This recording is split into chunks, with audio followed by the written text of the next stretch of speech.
Pozdravujeme vás. My sme manželia Čopovi. Ja som Jan. Ja som Mária. A chceme vám niečo povedať k tomu, aké vitamíny sú dôležité pre rozvíjanie a udržiavanie vzťahu v manželstve.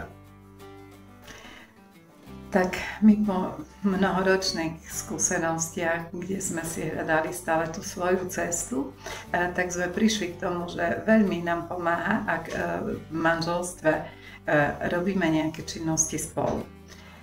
Veľmi sa nám osvedčilo, že pracujeme pre manželov, či už sú to manželské večery alebo pomoc manželstvom v kríze, a kde vlastne spolu zdieľame my ten čas, spolu sa radíme, spolu vlastne sa snažíme pomáhať a čo najlepšie ten čas, ktorý venujeme iným, v podstate využívame aj pre seba.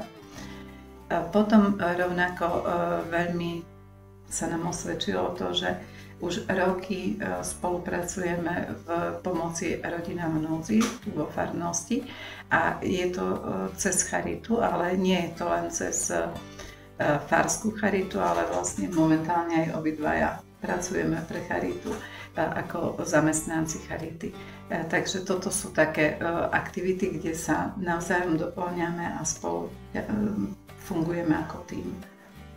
No a potom sú to aj ďalšie vitamíny, ktoré môžu byť, a to sú napríklad to, že môžeme spolu alebo pozeráme spolu športové prenosy, napríklad vlhovú alebo ľadový hokej, ktorý nás obidvoch zaujíma, hlavne majstrovstvá sveta, keď sú.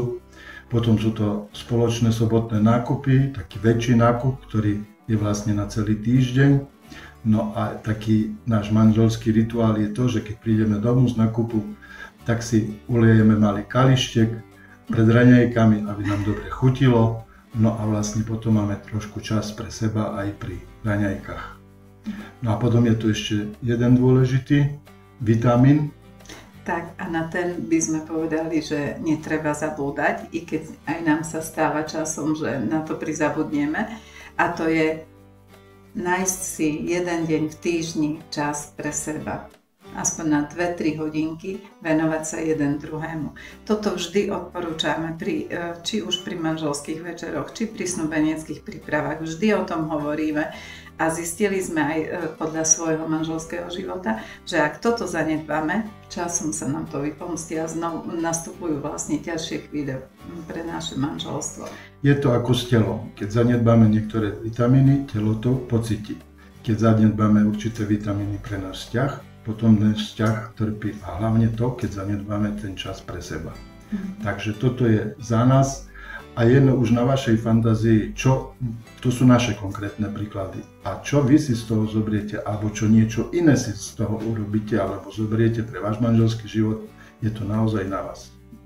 Možnosti je neúrekom. A nezabúdajte, zdravá výživa vždy napomáha dobrému fungovaniu tela.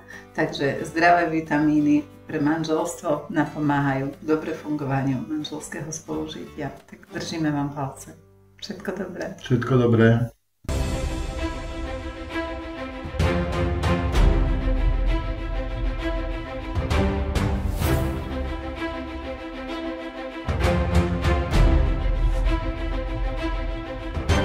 Wow.